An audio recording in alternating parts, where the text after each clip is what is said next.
Olá, estudantes do nono ano! Vamos começar agora um novo conteúdo. Nós vimos nas últimas semanas a República Velha, agora nós vamos falar o que está acontecendo no mundo no mesmo período em que o Brasil vive a República Velha. Vocês vão perceber lá no sistema que vai ter 3 atividades para vocês fazerem no caderno, para responder no caderno, para fazer um caça-palavra e uma história em quadrinho.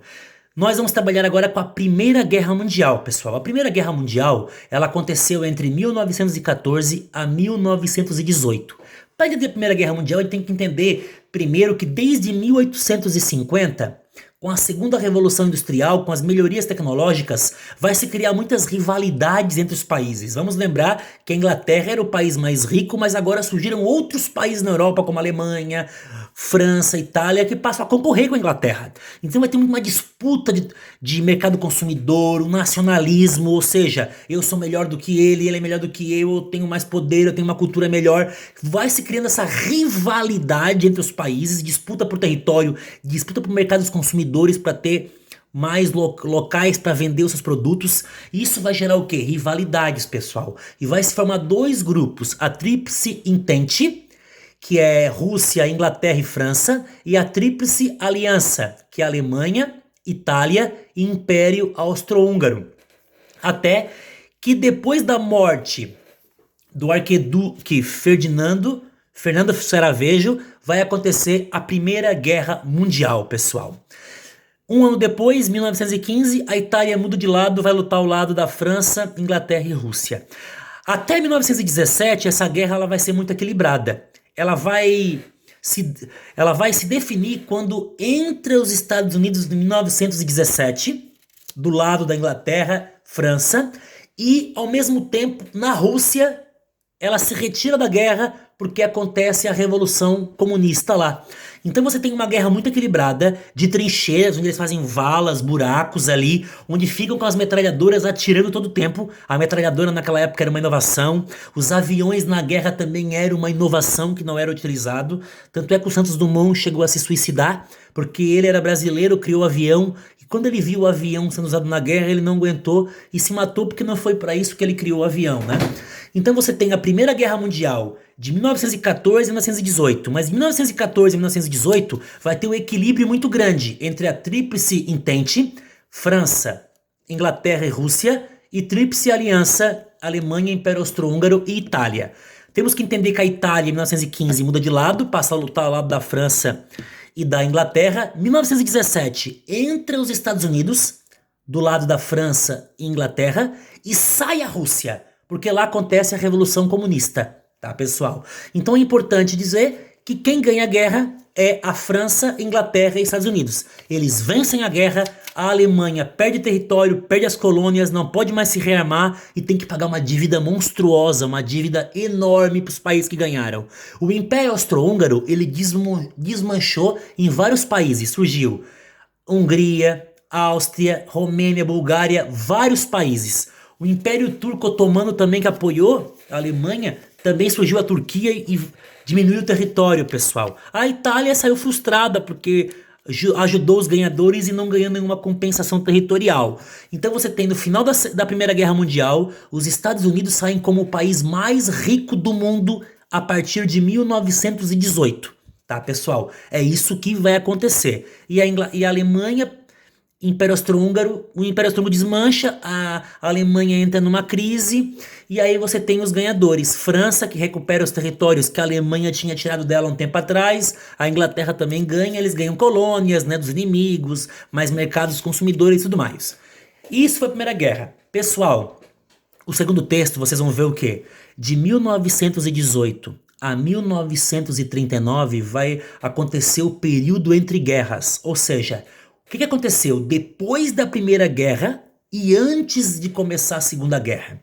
Nesse período, pessoal, os Estados Unidos começou num grande crescimento econômico, porque os países europeus estavam destruídos e a guerra não foi no território dos Estados Unidos, ou seja, os Estados Unidos começou a vender muitos produtos para Europa, vender, o povo dos Estados Unidos começou a comprar muita televisão, geladeira, bens, o cinema, Hollywood explodiu, os Estados Unidos vinham num crescimento gigantesco. Só que o que vai acontecer? Vai chegar uma hora que os países europeus vão se recuperar. Não vai precisar mais comprar tanto que comprava antes dos Estados Unidos. Os Estados Unidos vão começar a produzir muito e não vai ter para quem vender. Muita gente estava ganhando dinheiro na bolsa de valores, especulando, apostando, e aí às vezes ganhava dinheiro sem trabalhar muito. Ia lá, colocava dinheiro e a bolsa estava rendendo muito. E com a crise, com a superprodução e tal, de um dia para o outro, vai ter uma crise violenta nos Estados Unidos, que é a crise de outubro de 1929, pessoal. É muita especulação na bolsa, muita gente investindo, não produzindo, e daí tem a superprodução. Essa quebradeira vai gerar mais de 80 mil empresas falidas, bancos, o desemprego chega a 13 milhões. Tinha gente que era milionária num dia e ficou miserável no outro, provocou uma quebradeira. Quebrando os Estados Unidos, que era o país mais rico, o que aconteceu, pessoal? Vários outros países também quebraram. O Brasil, que vendia café, que já não vinha bem, também quebrou e passou por uma crise muito grande. Vamos lembrar, 1929, aqui já era quase o final da República Velha. Então, para vocês verem, essa crise afetou o mundo capitalista muito fortemente, pessoal. E nesse período de crise, acabou beneficiando regimes ditatoriais na Europa. O fascismo em 1922, com o Benedito Mussolini, que assume a Itália, o Adolf Hitler, que assume a Alemanha em 1933. Você tem também a ditadura do Francisco Franco, na Espanha, em 1936, e o do Salazar, em Portugal. Ou seja, várias ditaduras que conseguem se fortalecer e crescer no momento em que o povo está desiludido, desempregado, em grande dificuldade. Ou seja, o nazismo ganha muita força na Alemanha, pessoal, por conta da crise. Tinha um sentimento de revanchismo, um sentimento de querer recuperar o que perdeu, e o Hitler fazia grandes discursos, né? Porque ele, apesar de ser uma pessoa asquerosa, monstruosa, que matou tantos judeus e exterminou muitas pessoas comunistas, LGBTs, ele tinha uma grande oratória e ele uma boa fala que convencia as pessoas de que tinha que ser uma Alemanha forte, uma Alemanha que recupere os territórios, que os judeus são culpados. Ou seja, o Hitler se aproveitou de uma crise para dizer que a Alemanha pode, que a Alemanha foi injustiçada, que vamos crescer, que vamos nos vingar. E o Hitler acabou tendo muito apoio, tanto Hitler na Itália como Mussolini na Alemanha. E o nazismo, pessoal, vocês sabem que fazer apologia ao nazismo é crime. Quem fizer pode ser preso, porque o nazismo representa o preconceito, o racismo, a superioridade do branco em relação às outras etnias, que é um absurdo o que o Hitler fazia. Tá, pessoal? E isso que aconteceu então. Você tem a crise de 29, o Hitler assumindo na Alemanha, o Mussolini na Itália. Depois os Estados Unidos vai ter o presidente Franklin Roosevelt, que vai assumir e vai passar o Estado americano vai passar a investir pesado em obras públicas, seguro-desemprego, crédito para o agricultor, várias hidrelétricas vão ser construídas, e os Estados Unidos vai saindo aos poucos da crise. Em 1936, praticamente os Estados Unidos já saiu da crise. Então você tem as ditaduras na Europa, a crise de 29, a recuperação depois dos Estados Unidos.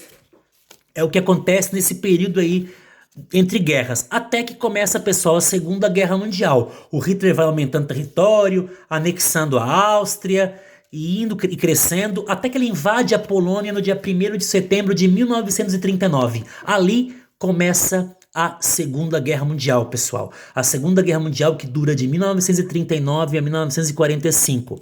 Vai se formar em dois grupos, vai ter os aliados e o eixo. Os aliados, Estados Unidos, União Soviética, França e Inglaterra. O eixo, Itália, Alemanha e Japão. Então você tem a Itália, Alemanha e Japão contra Estados Unidos, União Soviética, França e Inglaterra.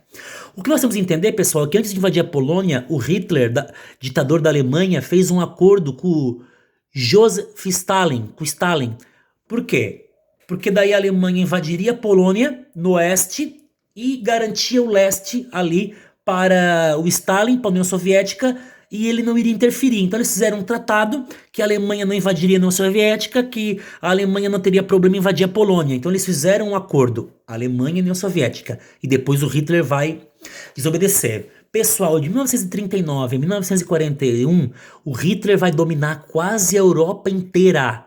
Ele vai conseguir, pelas blitz, ataques relâmpagos e coordenados, ele domina o território rapidamente. Só a Inglaterra que ele não conseguiu invadir. Ele tentou invadir a Inglaterra, mas a Inglaterra é uma ilha. E o RAF, o sistema de aviação do inglês bom, conseguiu segurar o Hitler. Ou seja, o Hitler não conseguiu invadir a Inglaterra. Ele deixou a Inglaterra para depois, e aí ele foi no seu grande objetivo, invadir a União Soviética.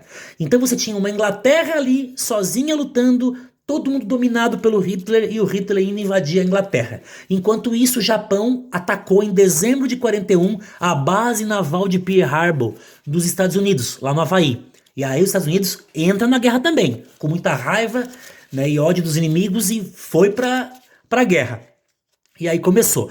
Só que daí, pessoal, o Hitler acabou sendo derrotado na União Soviética, porque ele começou a avançar, avançar. Vocês sabem que a União Soviética, na época, hoje a Rússia, é um território gigantesco, veio frio, veio inverno, e o que o Hitler, o Stalin falou? Destruam tudo que tem pela frente, não deixem nada pro inimigo, e ele foi indo, foi indo, foi indo, até que a União Soviética conseguiu encurralar a Alemanha, e mais preparada, com material, com míssil anticongelante, com a questão, né, do frio, mais equipado, mais alimentado, não tinha o exército melhor, mas tinha a melhor estratégia. Com isso, o que aconteceu? A União Soviética derrota a Alemanha, e ali começa a derrota do Hitler, pessoal, porque a União Soviética do lado leste vai desocupando, do lado leste vai desocupando, depois o oeste também vem os Estados Unidos, que ganha do Japão, que desocupa a França, até que eles chegam na Alemanha, e aí desocupam todo o território europeu do nazismo. Há 2 anos antes, o Mussolini já tinha perdido, já tinha saído do poder, em 43, e aí você tem o Hitler, que se suicidou em 45, o Mussolini foi pego 2 dias antes e morto, e colocaram ele de cabeça para baixo em praça, pendurado no posto de gasolina. Então você tem aí os aliados vencem, União Soviética, Estados Unidos, Inglaterra e França, e o Hitler, a Alemanha, a Itália e o Japão vão perder. O Japão só vai desistir depois que os Estados Unidos jogar 2 bombas atômicas em Hiroshima e Nagasaki, 6 de agosto e 9 de agosto de 45. E assim acaba a Segunda Guerra Mundial. Estados Unidos, União Soviética, Inglaterra vencem a Segunda Guerra Mundial. E depois começa a Guerra Fria, mas isso é um outro assunto.